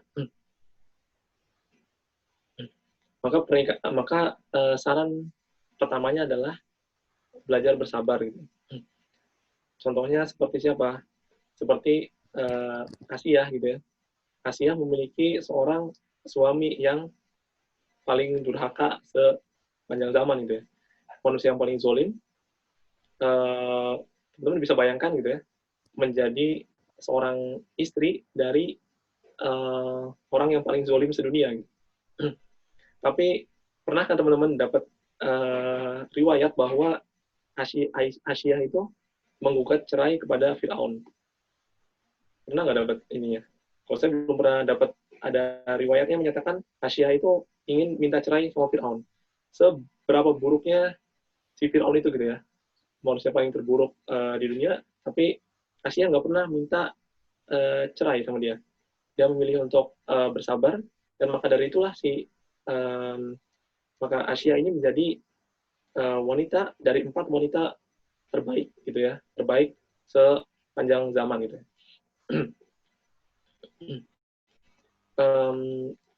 Kemudian itu pertama bersabar, tapi kita pun bukan Asiyah gitu ya, bukan orang manusia biasa yang ya, Asiyah juga manusia biasa sih gitu ya, tapi dia wanita yang super istimewa gitu ya.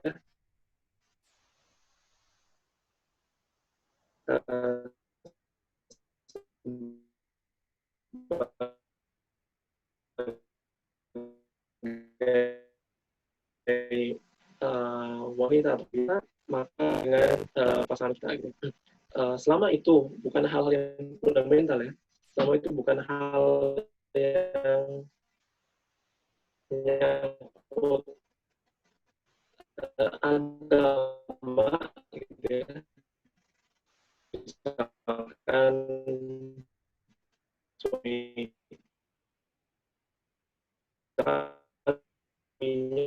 itu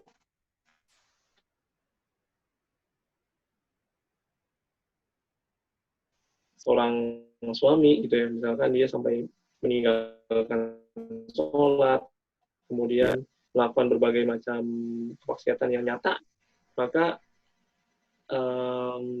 kita pun bisa bisa memilih gitu ya untuk menceraikan ya gitu ya. Kalau dalam kondisi di luar batas gitu ya. Dalam kondisi di luar batas, maka perceraian menjadi suatu hal yang halal gitu ya. Walaupun itu adalah suatu hal yang halal tapi paling Allah benci gitu ya. Maka bisa dihindari sebaik mungkin.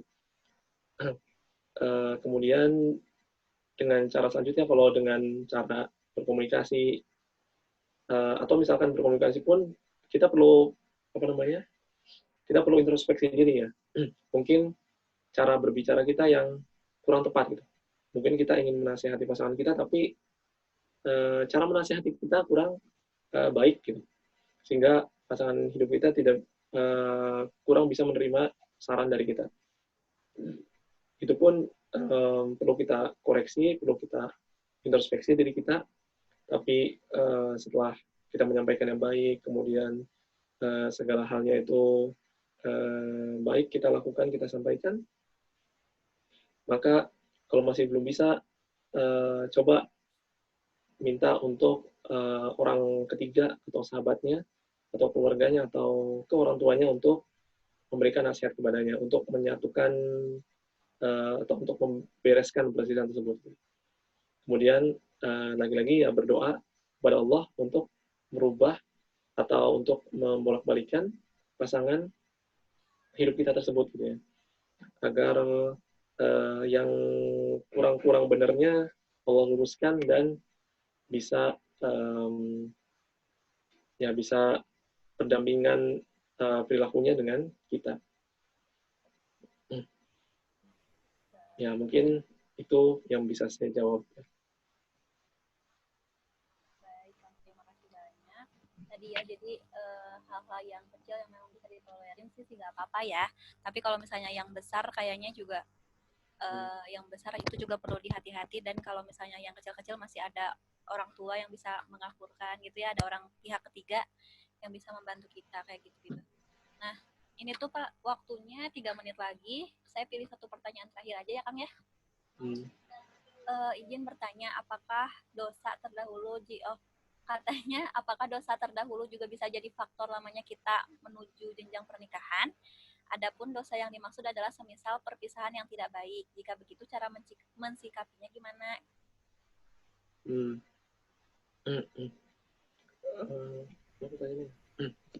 Oke.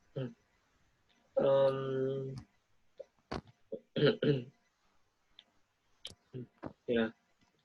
Oh iya, sebentar. Boleh saya informasikan dulu ke teman-teman semua, nanti kita akan ada silaturahim, foto bersama, nanti semuanya siap-siap dinyalakan videonya ya. Yuk, silakan Kang. Satu pertanyaan terakhir. Oke. Tadi ya perbuatan dosa itu memang berimplikasi terhadap kehidupan kita gitu ya, berdampak terhadap kehidupan kita.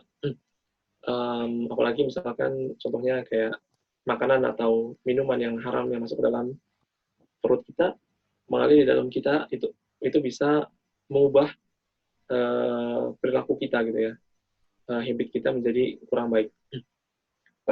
Kemudian perbuatan dosa gitu ya, Allah adalah Zat yang Maha Pengampun dan mengampuni sebesar apapun dosa kita gitu ya, selagi itu adalah dosa selain syirik. Maka jika kita sadar punya masa lalu yang kelam, jika kita sadar punya masa lalu yang penuh dengan dosa, maka bertobat adalah salah satu jalan bagi kita untuk menghapus dosa-dosa masa lalu gitu ya. Bahkan Allah berfirman gitu ya, Allah bilang bahwa bagi orang-orang yang bertobat gitu ya, bertobat dengan tobatan nasuha, maka Allah ganti dosa-dosa yang mereka lakukan di masa lalu itu menjadi kebaikan-kebaikan gitu ya. Maka begitu luar biasanya gitu ya, begitu maha pemurahnya Allah yang mengganti dosa-dosa kita di masa lalu itu menjadi kebaikan-kebaikan, menjadi pahala-pahala jika kita bertobat dengan tobatan nasuha. Dan ketika kita sudah bertobat, dan kita harus meyakini gitu ya, ketika bertobat itu bahwa Allah maha mendengar dan juga maha melihat, maha menerima tobat-tobat dari hamba-hambanya. Itu harus kita yakini dalam hati, dan jangan mengatakan bahwa wah, saya dosanya udah terlalu banyak dan Allah akan sulit menerima tobat saya gitu ya. Tidak ada yang sulit bagi Allah Subhanahu wa taala gitu ya. Dosa segunung pun bisa Allah hapus dengan mudahnya jika kita benar-benar bertobat dan menggantinya dosa-dosa tersebut dengan kebaikan-kebaikan. Maka selagi kalau tadi apa namanya, ya kita merasa kemudian mendapatkan kesulitan di dalam hidup kita, entah sulit dapat jodohkah gitu ya, dan lain-lain, kemudian kita mengingat dosa-dosa kita. Pertama ada sisi positifnya bahwa kita masih menyesali gitu ya, masih menyesali dosa-dosa yang kita lakukan di masa lalu, dan itu membuat kita bertekad untuk tidak mengulanginya kembali. Dan setelah itu optimis gitu ya. Setelah itu optimis dan jangan pesimis. Jangan pesimis dan jangan terpaut dengan dosa-dosa masa lalu kita. Jangan selalu dikaitkan, misalkan, wah saya mendapatkan musibah ini pasti karena dosa saya di masa lalu. Ketika mendapatkan kesusahan seperti ini, kemudian ini karena dosa-dosa saya masa lalu gitu ya. Sekali boleh kita ingat gitu ya, tapi jangan sampai itu mengganggu pikiran kita dan tidak bisa move forward gitu ya, tidak bisa maju ke depan, dan malah kita menjadi tidak produktif dan juga malah tidak bisa melakukan kebaikan-kebaikan yang lain. Dan yakinilah bahwa sehina dan senista apapun seseorang, sekotor apapun seseorang, itu masa depannya masih suci gitu ya. Maka begitupun dengan kita atau teman-teman melihat orang lain yang merasa atau kita melihat penuh dengan perbuatan maksiat, sesungguhnya bahwa masa depan kita itu masih suci gitu ya. Masa depan kita masih belum ternodai dengan dosa-dosa, masih bisa kita isi dengan kebaikan-kebaikan. Jadi tetap berprasangka baik kepada Allah Subhanahu wa taala, karena Allah itu tergantung kepada prasangka hambanya. Kalau kita berprasangkanya buruk dan berpikirnya macam-macam yang tidak baik, maka Allah pun akan berpikir demikian gitu ya. Dan itu yang akan terjadi pada kita. Jadi tetap berhusnuzon dan yakin bahwa masih ada kebaikan-kebaikan yang bisa kita lakukan di masa depan untuk mengganti kesalahan atau dosa di masa lalu.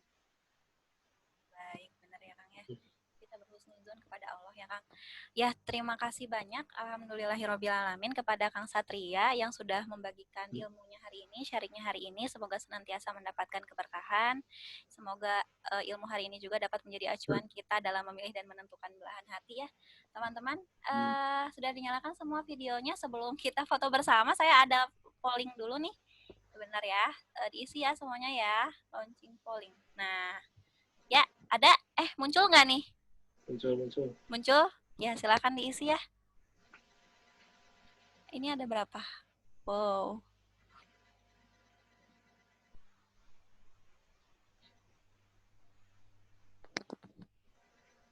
Nah, sudah sambil polling ya. Dan kita sambil foto bersama. Nah, siap ya teman-teman panitia? Nah, kita akan sambil foto bersama. Ini ada 3 halaman. 3 halaman? Iya, 3 halaman ya. Saya dari halaman yang pertama. Ya, 1, 2, 3. Screen. Kemudian halaman yang kedua. 1, 2, 3. Dan halaman yang ketiga.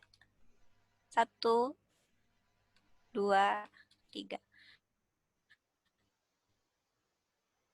Baik teman-teman, terima kasih banyak atas bergabung hari ini. Terima kasih sudah membersamai saya belajar hari ini. Semoga senantiasa mendapat keberkahan, dan terima kasih banyak kepada Kang Satria. Kita doakan semoga Kang Satria dan istri dalam kondisi sehat, diberikan kesehatan, perlindungan, keselamatan, dan kasih sayang dari Allah Subhanahu wa taala dan Rasul-Nya. Kemudian teman-teman, kami informasikan juga untuk teman-teman yang mau donasi, silahkan ke rekening Rumah Amal Salman. Ini juga sudah mulai azan ya. Selamat berbuka teman-teman, banyak-banyak berdoa. Kita tutup dengan bacaan hamdalah bersama-sama. Alhamdulillahirobbilalamin. Istighfar, astagfirullahaladzim, dan doa kafaratul majelis. Subhanaka Allahumma wa bihamdika asyhadu alla ilaha illa anta astaghfiruka wa atubu ilaih. Selamat berbuka, hatur nuhun semuanya. Kang Satria, terima kasih banyak. Salam buat istrinya. Ya. Sama-sama.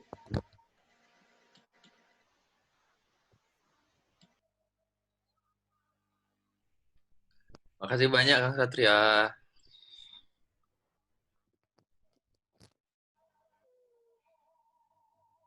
Selamat berbuka. Aci, selamat berbuka, Aci. Banyak lagi. Jakarta sudah azan kah?